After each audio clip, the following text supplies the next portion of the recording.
Bonjour et bienvenue pour ce nouvel épisode du GPS pour la famille. Nous allons aborder un thème passionnant aujourd'hui, les turbulences de l'adolescence.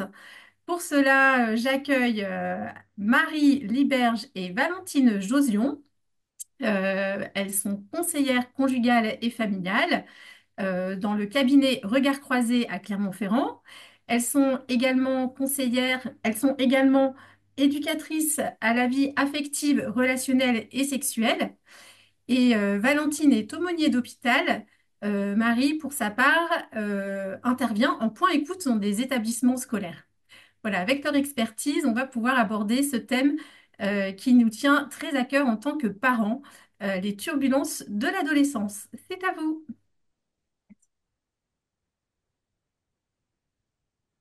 Notre objectif est double. Provoquer une occasion de se poser pour prendre du recul sur cette tranche de vie étonnante qu'est l'adolescence. Et puis vous proposer aussi des pistes, des clés pour décoder des attitudes qui déstabilisent ou qui peuvent parfois nous mettre à bout. L'adolescence, une étape, une mue, une crise, une aventure pour nous tous. Alors partons à l'aventure. Alors, on va vous proposer pendant cette conférence des micro-temps de pause, des temps pour vous, pour que vous posiez la question pour vous-même, de savoir où vous en êtes de votre relation avec votre jeune et comment il va, comment vous allez. Donc, on va vous proposer de prendre papier et crayon et de mettre pause sur la vidéo en vous posant une première question. Qu'est-ce qu'un ado pour moi?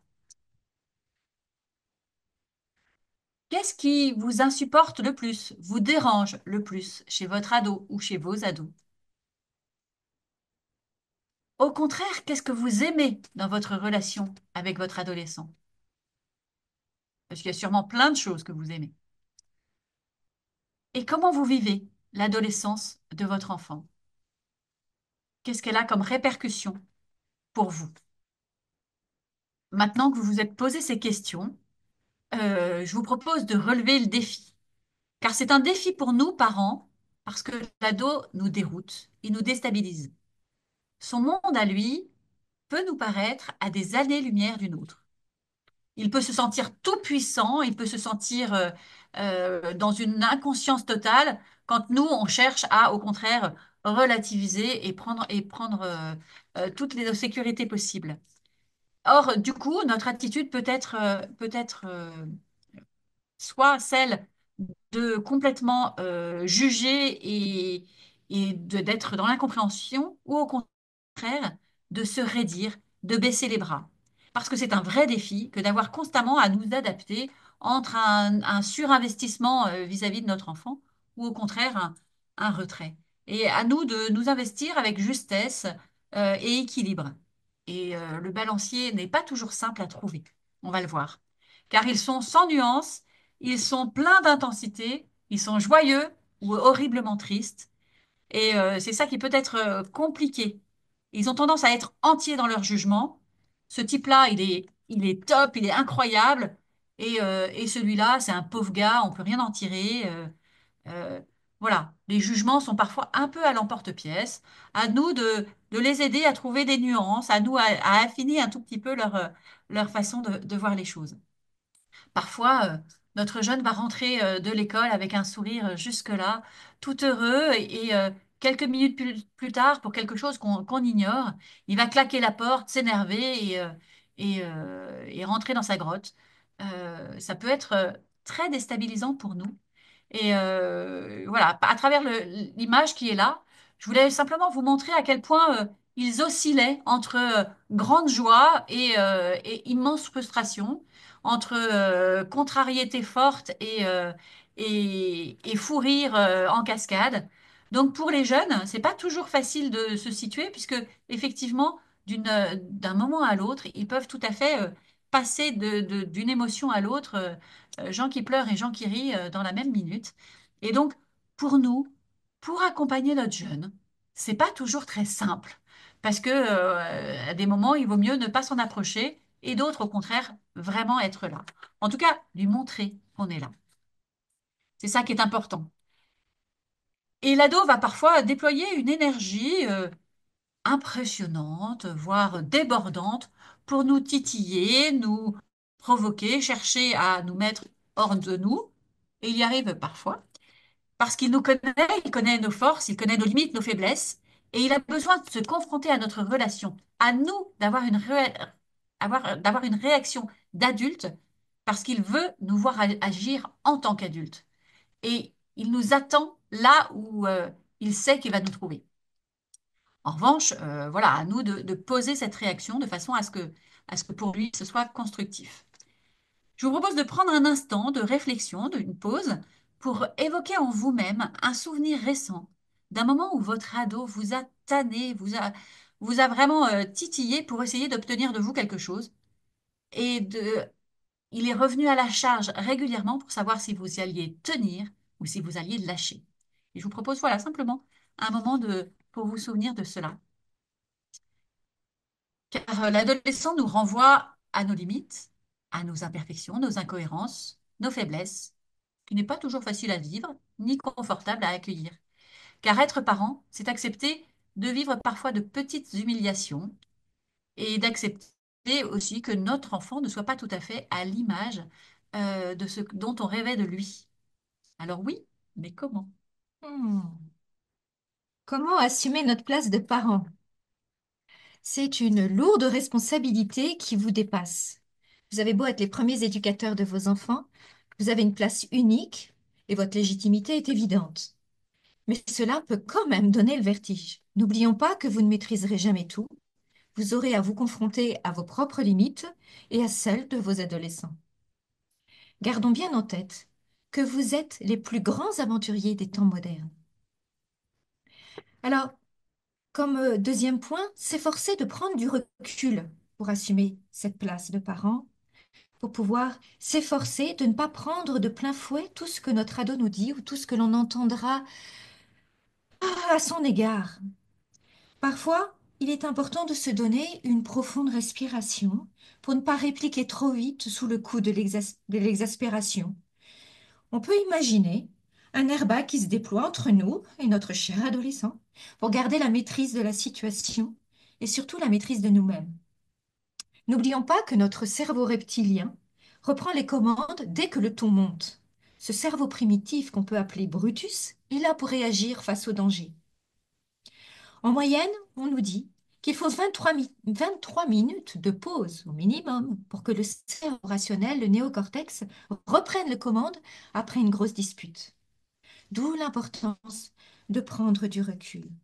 Et à chacun de trouver sa stratégie. Est-ce que c'est d'aller s'isoler dans sa chambre, d'aller marcher, courir?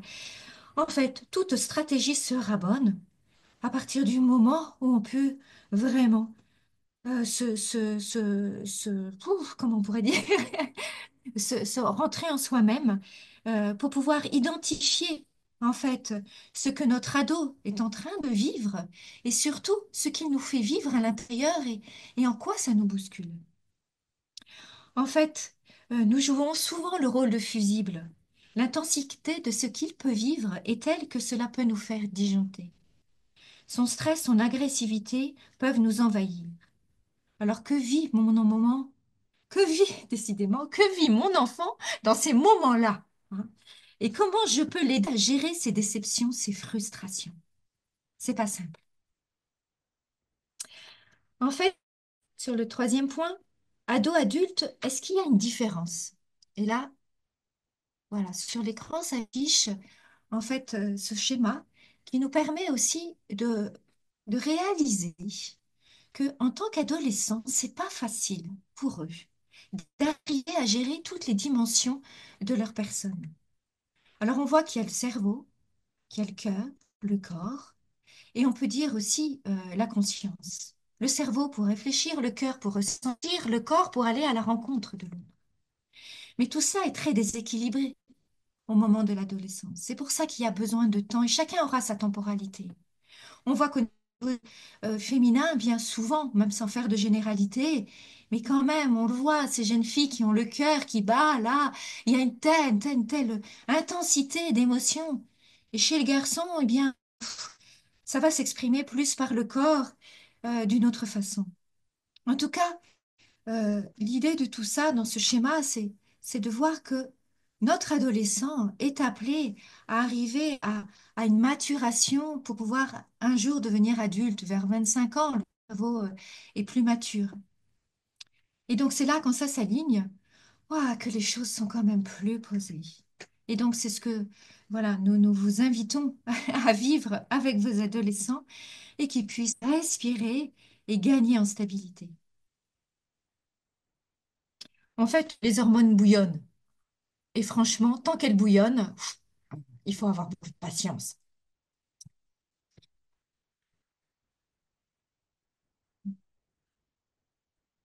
Alors, nous allons voir les 8 besoins des adolescents. Sécurité, autonomie, protection, responsabilité, dialogue, confiance, espoir et amour. Alors, nous allons d'abord, voilà, en voyant ces besoins, on peut se rendre compte que ça peut provoquer une certaine confusion, même pour nous, parce que ce sont des besoins qui, par définition, sont déjà un peu à l'opposé. Protection et autonomie, de quoi parle-t-on? Et donc, ils sont tiraillés par des besoins contradictoires. On l'a vu, ils oscillent, enfin, rien ne va plus. C'est quand même une période compliquée pour eux. Or, en connaissant nous-mêmes les besoins de nos ados, nous serons mieux à même, non pas de les satisfaire, de les remplir, mais bien d'y être attentifs et d'être à l'écoute, afin d'adapter notre propre comportement. Or, un ado dont les besoins ne sont pas satisfaits risque de réagir de manière violente, agressive, voire franchement désagréable. Et car si en revanche on fait attention à leurs besoins, on cherche à les approcher, ils deviennent plus aptes à collaborer et à s'épanouir. Mais finalement, c'est la même chose pour nous adultes. Quand nos besoins ne sont pas satisfaits, on a plutôt tendance à être agressif et désagréable. Donc, je vous propose de vous lancer dans ces besoins de sécurité, protection, autonomie et responsabilité. On a un petit peu fait un bloc de tout ça. Vous voyez ces deux chaises sur l'écran. Imaginons que le jeune adolescent se sentait autrefois sur la chaise de gauche, la chaise de l'enfance, la chaise où tout allait bien. En gros, papa et maman l'aimaient, il n'y avait pas tellement de travail à faire le soir, la vie était cool, on ne faisait pas grand-chose. Euh, je passais mes après-midi à jouer avec mes jouets et dans l'ensemble, j'avais pas tellement de responsabilités. Bon, de temps en temps, il fallait bien mettre le couvert une fois de temps en temps, mais les complications étaient quand même relatives. Et sur la chaise de droite, c'est la chaise à laquelle le jeune adolescent aspire. C'est la chaise de l'adulte, celle où on va prendre ses responsabilités, où on va pouvoir soi-même décider de sa vie, de ses études, de sa profession, pouvoir s'acheter une voiture, pouvoir avoir une maison, etc. C'est la chaise où, voilà, de la vie future telle que le jeune peut se projeter. Et parfois, on peut estimer que le jeune adolescent est un petit peu entre deux chaises, entre celle de l'enfance, celle de l'adulte, mais finalement, il n'a pas vraiment de place, puisqu'il n'est ni un enfant adorable, ni un adulte qui prend ses responsabilités. Et donc, parfois, sa situation peut très clairement être compliquée. Et en plus, pour nous, les choses ne sont pas plus simples, puisque parfois, il a besoin d'être chouchouté, entouré, à un moment où on a envie de lui dire, bah, écoute, prends tes responsabilités, travaille, pense à ton avenir, il est temps que tu grandisses. Et de la même façon, quelque temps plus tard, lui-même peut avoir envie de prendre ses responsabilités et de grandir. Et à ce moment-là, on le prend pour un tout petit et on a envie de le cajoler et de le prendre dans les bras. Donc, ce n'est pas toujours très évident, ni pour les parents, ni pour les jeunes, puisque en plus, cette situation peut changer j'allais dire, d'une minute à l'autre. Peut-être pas, mais en tout cas, assez facilement, le jeune passe d'une chaise à l'autre, en passant évidemment au milieu par cette situation inconfortable de sa position d'adolescent. Donc, pas toujours très simple tout ça. Et c'est un paradoxe de cette période assez complexe qui met nos ados dans une certaine confusion, et nous avec. Parce qu'il faut être vigilant pour évaluer le besoin de notre enfant, ou du moins tenter de l'approcher, parce que dans cette instabilité, nous-mêmes, on cherche à être au plus juste, au plus près. Mais on le voit bien lorsque parfois on s'approche d'un adolescent pour le prendre par les épaules. On a un geste de retenue qui nous manifeste que là, c'est pas notre place. Mais peut-être que dans 2 heures, ce sera notre place. On verra. En tout cas, je vous propose de vous poser la question. Voilà, que vit mon adolescent en ce moment même? Est-ce qu'il a plutôt envie de se débrouiller tout seul et qu'il en est capable, ou au contraire, est-ce qu'il attend de moi un soutien, une aide dans ce qu'il souhaite entreprendre? Parce que nos adolescents, ils ont parfois besoin, il est important de nous rappeler qu'ils ont besoin de se sentir soutenus, contenus, entourés, et qu'ils attendent de leurs parents d'être un mur stable, un mur solide. Alors certains d'entre vous vont râler en disant, bah non, on n'est pas des murs. Si, si, un mur, non pas un mur qui empêche, mais un mur de protection, un mur d'escalade avec des points d'appui pour que le jeune puisse aller au-delà, puisse franchir un jour pour aller hors les murs en toute sécurité. Et dans ce besoin de sécurité, d'autonomie, et dans ces 4 besoins, notre rôle est vraiment primordial. Je pense par exemple aux écrans. Les jeunes ont qu'une envie, c'est d'être eux-mêmes autonomes dans leur gestion des écrans. Or, notre rôle est bien de les sécuriser, de les protéger et de leur apprendre à se responsabiliser. Donc, voilà, nous avons véritablement, et en particulier sur les écrans, un vrai besoin et un vrai devoir de protéger nos jeunes et de les aider à eux-mêmes faire avancer dans ce monde si extraordinaire et si dangereux. Donc, il faut à la fois les protéger et les inciter à se lancer, parce qu'ils sont parfois grands physiquement, même parfois plus que nous. Il ne faut pas oublier non plus qu'ils ne peuvent pas se comporter en adultes, au risque de choquer certains d'entre vous. Ce ne sont que des enfants. Ils sont en pleine instabilité, on l'a vu, n'ont pas encore la maturité nécessaire à faire face à toutes ces tensions intérieures qui sont contradictoires, angoissantes ou joueuses. Alors, bien sûr, protéger ne signifie pas couver ni savoir pour eux. Protéger, c'est donner des limites claires en posant ensemble un cadre bien défini.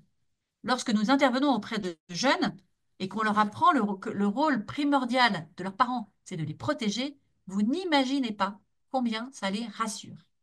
C'est important pour eux de savoir que le travail des parents, c'est de les protéger. C'est notre premier devoir. Cependant, ils ont aussi besoin, on l'a vu, de choisir et de décider de certaines règles de conduite, une autonomie qu'ils vont bientôt prendre pour de bon. Alors, discussion et dialogue vont être nécessaires euh, pour pouvoir avancer ensemble. Besoin de dialogue.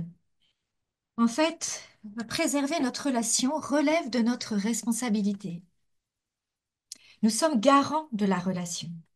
C'est à nous que revient la lourde tâche de préserver cette relation avec notre adolescent. Entre lui et nous, c'est à nous de faire preuve d'intelligence pour éviter que les choses dégénèrent. Personne n'est gagnant dans ce genre de scénario où chacun est dans son coin à ruminer ou à se morfondre dans la colère. Le risque est majeur, c'est qu'une faille se creuse dans la relation, en restant chacun sur ses positions ou pire, eh bien, rester fermé. Ce sera donc aux parents de revenir vers l'adolescent si lui ne le fait pas spontanément.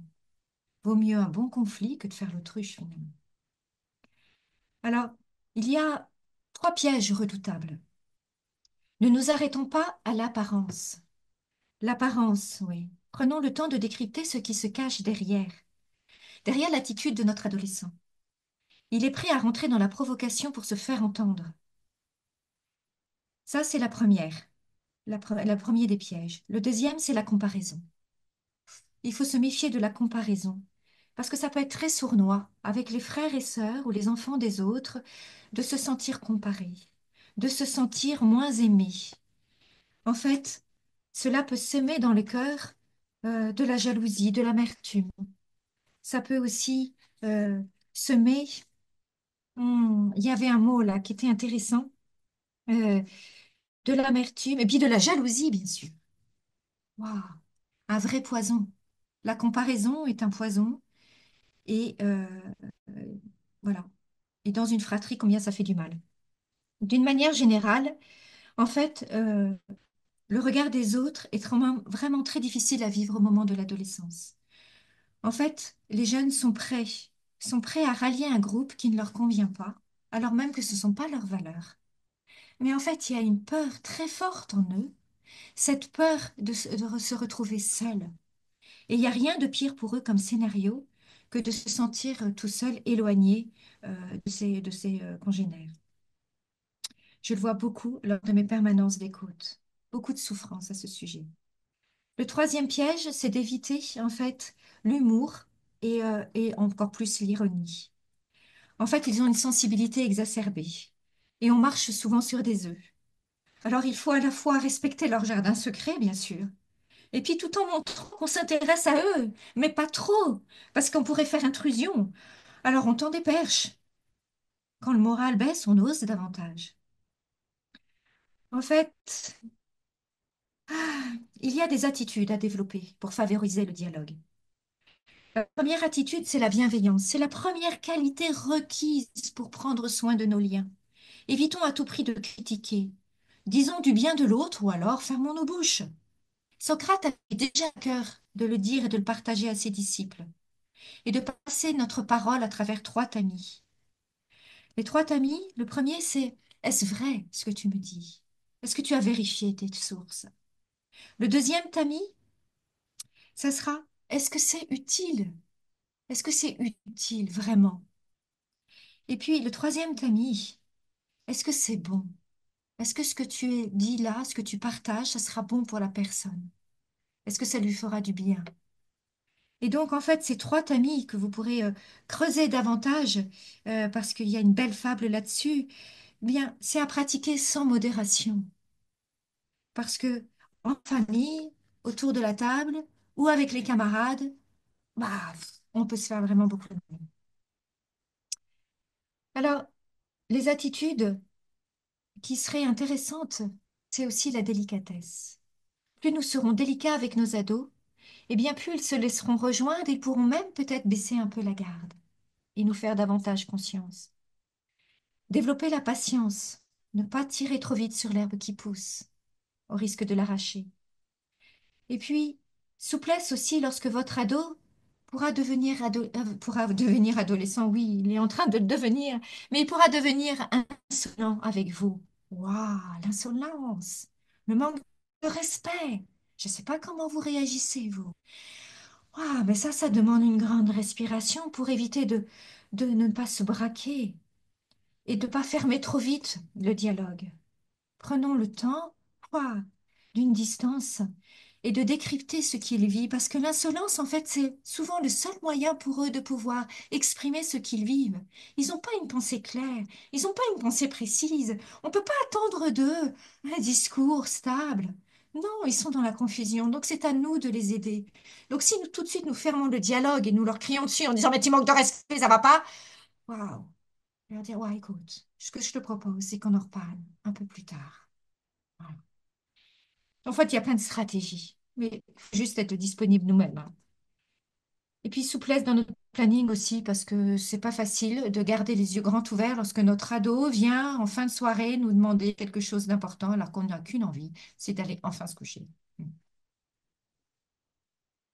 Euh, Dernière chose, c'est comment on est en capacité d'accueillir les sentiments désagréables de nos enfants. Parce que les sentiments agréables, ça pose pas de problème. C'est quand ils reviennent et qu'ils sont vraiment activés à l'intérieur, comment on peut les accueillir? C'est tout simplement, par exemple, cette expérience d'un jeune qui se fait une joie de vivre un match. Et puis en fait, il a oublié ses baskets et il peut pas participer au match. Alors pour ce jeune, c'est terrible. Il est là, il peut rien faire. Il revient, on lui demande alors comment ça s'est passé. Waouh! Et à ce moment-là, bah, notre tentation est de dire, bah oui, c'est toujours pareil. T'es pas fichu de préparer tes affaires à l'avance. Combien de fois je te l'ai dit? Waouh! Ou autre chose de ce genre. Mais quand est-ce que tu vas grandir, etc., etc.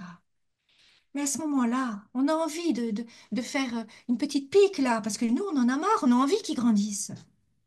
Et en fait, il a juste besoin d'une parole de réconfort. De dire, waouh! Ça a dû être difficile pour toi. Difficile, hein, parce que tu avais tellement envie de vivre ce match. Et c'est tellement douloureux pour toi. Ah. Et c'est ça dont il a besoin d'entendre, cette parole de douceur, comme quoi il c'est pas un raté. On peut se tromper, etc., etc. Voilà, d'offrir un peu de douceur. Et nous, en tant qu'adultes, vous croyez pas que lorsque on est dans notre milieu professionnel, on n'a pas besoin d'une parole de douceur quand tout va de travers?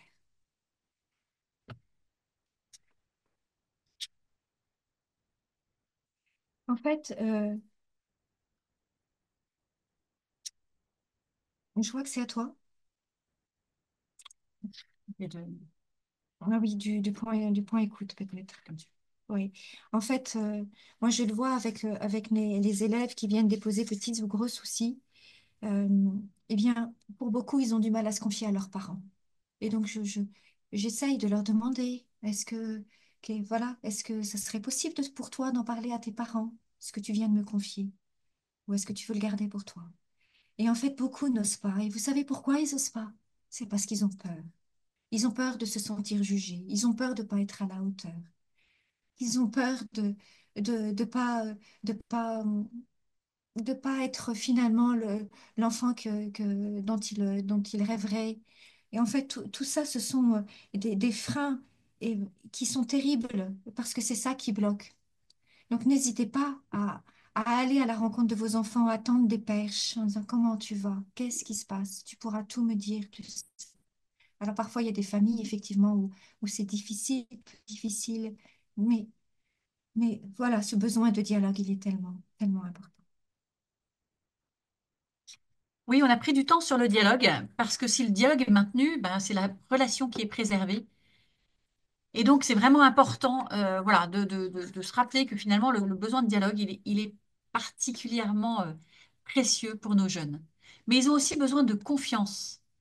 Alors, comment leur donner de confiance? En valorisant ce qui a été fait, le moindre petit progrès. Car si nous, parents, ne sommes pas à cette place-là pour aider notre enfant à avoir une image positive de lui-même, qui va s'en occuper? Les réseaux sociaux? Nous savons aussi quelles ont été les difficultés de notre jeune, d'où il part, là où il est aujourd'hui. Mettons en valeur le chemin parcouru, montrons-lui, gardons en mémoire et évoquons avec elle, avec lui, les beaux accomplissements qui ont été faits. Peut-être que nous pouvons prendre le temps d'une pause et remémorer une ou deux belles actions dont nous sommes fiers, faites par notre adolescent. Je vous propose un temps de pause. Et nous pouvons aussi encourager, complimenter en étant factuels, en prenant le temps d'observer, en prenant le temps de décrire, avec la méthode des 4 P. Soyez prompt à être positif pour de petits progrès. Prompt à être positif pour de petits progrès. C'est là qu'on se rend compte que lorsque on félicite, on encourage pour de petites choses, eh bien notre jeune va finalement pouvoir aller faire de bien plus grandes choses un peu plus tard. Une fois que vous aurez tout ça en tête, je vous propose de regarder cette liste de qualités. Prenez le temps de vous asseoir et de lister les qualités de vos enfants. Et ensuite, vous les mettrez en valeur vis-à-vis d'eux. Mais vraiment, prenez le temps au moins de voir 3 qualités qui lui sont propres, que vous admirez. Alors, j'entends certains d'entre vous râler. Oh, à notre génération, nos parents pensaient qu'il valait mieux ne pas trop nous valoriser, ne pas trop nous dire quelles étaient nos qualités. Ça risquait de développer notre orgueil. Et finalement, on s'en est pas mal sorti, hein. Mais là, je vous arrête tout de suite. Parce que la confiance en soi n'a rien à voir avec l'orgueil. On va pas développer ça ce soir, ce serait un peu long. Mais ça va renforcer les besoins de notre jeune. Tous les besoins qu'on a évoqués, si ils apprennent, s'ils découvrent quelles sont leurs qualités, ils vont pouvoir développer, ces besoins de manière bien plus grande. Ils auront plus de sécurité, plus d'autonomie. Et c'est donc un premier pas qui va marcher par ricochet. Et ils ont aussi besoin d'espoir. Besoin d'espoir. Quel regard nous portons sur notre société aujourd'hui? Était-ce vraiment mieux avant? En tout cas, comment leur parlons-nous de l'avenir qu'ils ont à construire? Avons-nous nous-mêmes confiance en leur avenir?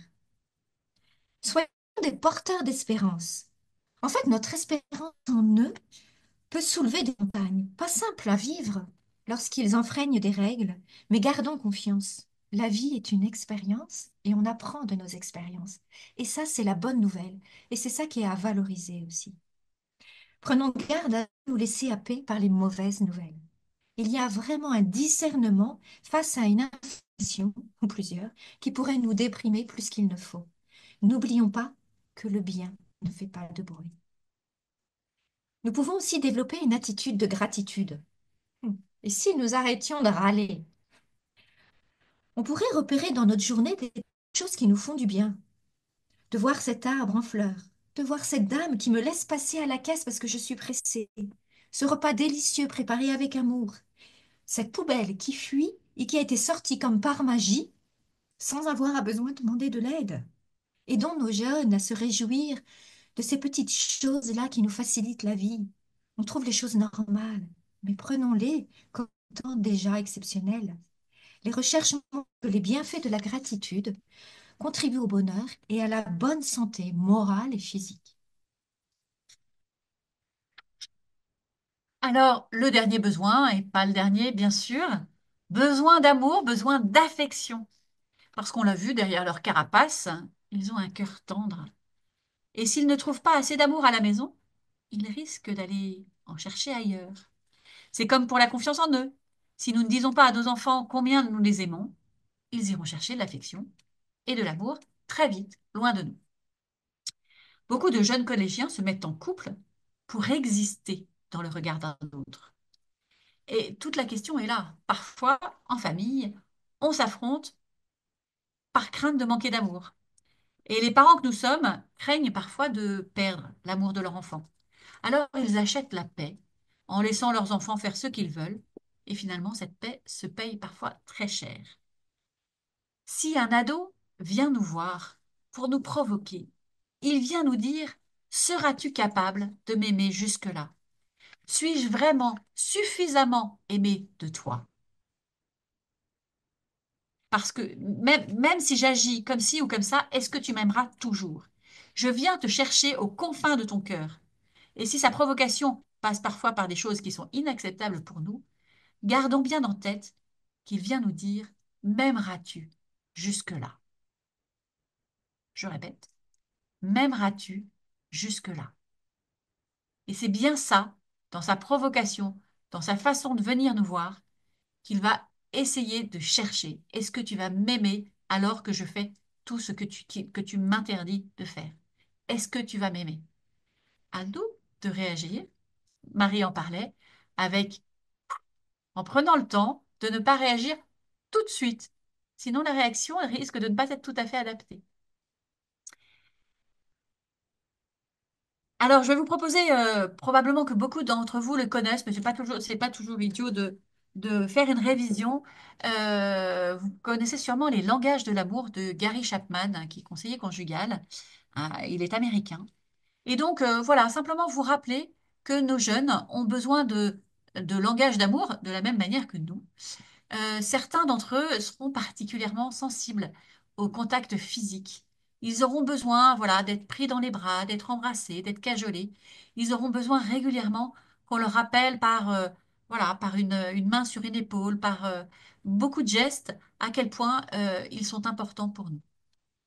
D'autres pourront plutôt être sensibles aux paroles valorisantes, aux mots que l'on pose. On a parlé des qualités, on a parlé des compliments, on a parlé de beaucoup de choses comme ça. Certains y seront particulièrement sensibles et ce sera leur manière d'entrer en relation et de se sentir aimés. D'autres pourront avoir besoin de moments de qualité. Les moments de qualité, c'est les moments où on ne s'occupe que d'eux. Et ça peut être voilà, simplement autour d'un projet ensemble. Ça peut être une balade à deux, ça peut être tout et n'importe quoi, mais des moments où le jeune sente vraiment que l'adulte est disponible uniquement pour lui, pour elle. D'autres peuvent être sensibles aux cadeaux, tout petits ou un peu plus gros, mais souvent tout petits, ça suffit. Des tout petits cadeaux qui peuvent jalonner la vie et certains se sentiront vraiment aimés par ce langage d'amour. Et le dernier, ce sont les services rendus. Alors voilà, notre jeune a crevé son vélo. Eh bien voilà, je vais lui réparer son vélo rapidement avant qu'il ne reparte. Eh bien pour certains d'entre eux, ah merci, merci papa, merci maman de d'avoir fait ça pour moi. Merci d'avoir préparé mon pique-nique alors que j'étais à la bourre. Merci. Donc chacun d'entre nous, on a notre façon d'entrer en lien par le contact physique, les paroles valorisantes, les moments de qualité, les cadeaux, les services rendus. Interrogez-vous, prenez le temps de la pause aussi pour vous dire, tiens, comment mon ado réagit à ma façon d'entrer en lien avec lui, avec elle, pour que, voilà, simplement pour aller plus proche de lui. Vous pouvez lui demander aussi quels sont ses langages d'amour. Ça peut être l'occasion d'en discuter avec eux. Et maintenant, je vais vous parler de quelque chose qui n'est pas facile. Le pardon. En famille, c'est une chose pas toujours évidente à vivre. Or, une relation harmonieuse se construit généralement sur la capacité réciproque à donner et à recevoir le pardon. Et si nous apprenons à nos enfants à pardonner, à prendre le temps de se dire les choses, à réparer, je vous assure que ce sera un très beau cadeau que vous leur faites pour l'avenir.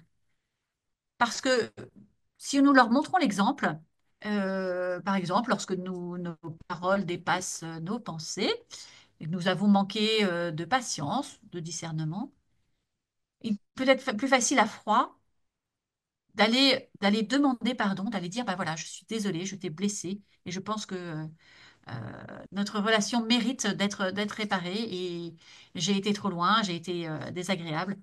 Il est important de leur manifester que nous les avons blessés, de manière à ce que eux puissent aussi nous donner, nous offrir leur pardon. Et c'est un beau cadeau pour les aider à grandir. J'accompagne un certain nombre de couples pour qui le pardon est une chose extrêmement douloureuse, extrêmement difficile à vivre, parce que dans leur enfance, ils n'ont jamais connu ça. Ils n'ont jamais vu leurs parents se demander pardon. Ils n'ont jamais entendu ce mot dans leur enfance. Et donc, c'est un beau cadeau que vous leur faites pour leur vie future aussi, de leur dire, ben voilà, je te demande pardon pour aujourd'hui, mais ce sera du bon terreau pour la suite.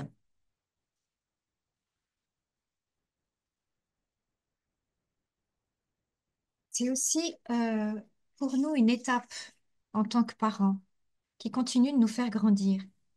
En fait, toute crise, qu'elle soit conjugale, familiale, professionnelle, peut être une occasion de croissance.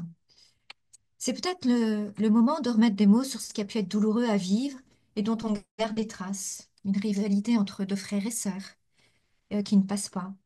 Prendre un moment pour en reparler et puis visiter ça, voilà, avec les parents s'ils sont disponibles et le jeune. L'occasion aussi de se poser de bonnes questions. Tel principe dans notre éducation est-il toujours aussi pertinent? A-t-il du sens pour moi, encore, pour nous? Et qu'est-ce qui compte pour moi et que je décide de rechoisir? Ou est-ce que le poids du regard des autres m'enferme? Accepter de lâcher du lest sur des choses qui n'ont plus autant d'importance pour viser l'essentiel. Lorsque nos adolescents grandissent, nous maîtrisons de moins en moins leur vie, leurs choix. Nous ne savons pas pour eux. Apprendre à les laisser faire des choix personnels et les assumer. Et je vous partage une expérience qui m'a marquée à ce sujet et qui a été pour moi une occasion de croissance. Avec un de nos enfants, nous n'étions plus en confiance dans l'établissement où il était et je lui avais demandé s'il n'avait pas intérêt à changer de lycée. Tous les feux étaient ouverts, il restait une place pour lui et il retrouvait même des amis dans ce nouvel établissement. Et nous évitions ainsi le risque de nous retrouver dans une impasse avec la direction. Alors je lui avais assuré qu'il serait libre de son choix. Je lui demandais juste d'accepter de faire la démarche et de prendre le temps d'y réfléchir. Et bien sûr, je m'engageais à respecter sa décision. Alors, j'étais vraiment soulagée, jusqu'à ce qu'il m'explique que finalement, il préférait rester. Oh. Et là, j'ai pris conscience que j'étais dans l'illusion sur moi-même. J'étais tellement persuadée qu'il ferait le bon choix. Mon choix. Ce fut dur pour moi d'accepter le sien. Il m'a fallu en fait plusieurs semaines pour digérer intérieurement, non pas le choix de mon fils qu'il fallait que j'accueille, mais digérer que je pensais savoir pour lui et décider pour lui. Waouh! Ce fut une bonne leçon, euh, vraiment. Et à la rentrée, il y a eu en plus un changement de direction. Alors, j'ai vraiment pris conscience que j'allais devoir apprendre à leur faire confiance, à lâcher pour accueillir de plus en plus ses propres choix et que je pouvais lui faire confiance. En fait, peu à peu, se crée une relation d'adulte à adulte, suffisamment ancrée dans le respect de la liberté de chacun. Et c'est là où c'est bon signe quand notre jeune viendra se confier ou demandera conseil, ou même confiera à l'oreille de l'autre un sujet personnel qui lui tiendra à cœur. Alors en conclusion, si on conclut, on peut dire effectivement que l'aventure de l'adolescence, eh bien, il y a des secousses, il y a des imprévus, c'est pas confortable, c'est une période de transition, de maturation. Alors n'allons pas trop vite. Le temps est leur meilleur allié. Cependant, ils détestent attendre. Pour eux, c'est vrai tout de suite. La pression du groupe aussi est forte. La pression d'être en couple, Valentine en avait parlé. Nous n'avons pas beaucoup de temps pour les aider à se construire, avant qu'ils ne s'envolent. Que pouvons-nous encore transmettre d'essentiel? Vous souvenez-vous de cette expression? Petits enfants, petits soucis. Hmm, Ce n'est surtout pas à dire à des jeunes mamans épuisées. Et pourtant, on découvre plus tard qu'il nous faut lâcher, apprendre à couper, recouper encore ce cordon qui repousse à notre insu. Grands enfants, grands soucis? Ah oui, mais le petit bisou miracle sur le bobo ne suffit plus. Et nous sommes là, souvent avec l'inquiétude et notre amour de parents est ce que nous avons, voilà, de plus magnifique à leur offrir. Continuez de croire en eux, quoi qu'il se passe, quelle que soit la galère. Et puis nous ne serons jamais des parents parfaits. Et tant mieux, parce que vous savez quoi? Ce serait étouffant pour eux. Nos limites seront pour eux au contraire des occasions de se déployer, de développer leurs propres talents. Alors peut-être qu'on pourrait finir sur ces questions. Quels sont mes besoins prioritaires en ce moment? Parce que c'est pas simple de voir nos grands grandir. Comment, comment répondre? Comment y répondre à ces besoins prioritaires? Sur qui nous appuyer? Et quelle sera notre fécondité, peu à peu, avec le départ de nos enfants, de nos étudiants? Avec tout ça, eh bien, voilà, la vie continue.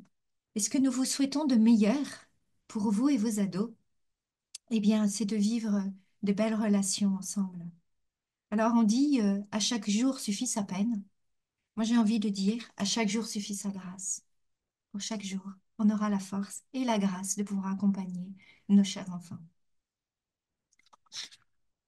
Alors nous ne le dirons jamais assez dans les difficultés relationnelles que nous pouvons traverser. Ne restons pas seuls. Si vous connaissez des personnes qui sont dans la confusion, qui auraient besoin de déposer des questionnements, des tourments, des discernements, incitez-les à demander de l'aide et à ne pas rester seuls. Et n'hésitons pas non plus à nous former grâce au GPS, car c'est le plus beau métier du monde. Il s'apprend par nos expériences. Et nous pouvons aussi choisir de nous ressourcer, de partager pour vivre notre mission éducative avec plus d'atouts, plus de joie et plus de motivation. Merci. Merci Valentine et merci Marie pour cette intervention. Vraiment, c'était passionnant. Merci de nous avoir permis de faire une petite pause justement pour renouveler notre regard sur nos enfants, sur nos adolescents et sur cette période parfois troublée de l'adolescence. Voilà, nous souhaitons avec ce GPS pour la famille vous aider à retrouver un regard positif et à poser des actions concrètes pour aller plus loin. Voilà, n'hésitez pas à prendre note, prendre par écrit les notes de cette intervention et de les reprendre souvent. Voilà, merci de nous avoir suivis. Je vous invite vraiment à liker, à partager ou à poser vos questions en commentaire. Vous abonner à notre chaîne GPS pour la famille, c'est la meilleure façon de nous encourager à continuer. C'est le seul indicateur pour nous de savoir si nous devons continuer à vous proposer chaque mois une vidéo sur ces thématiques familiales. En tout cas, merci de nous avoir suivis et à très bientôt pour un futur GPS pour la famille.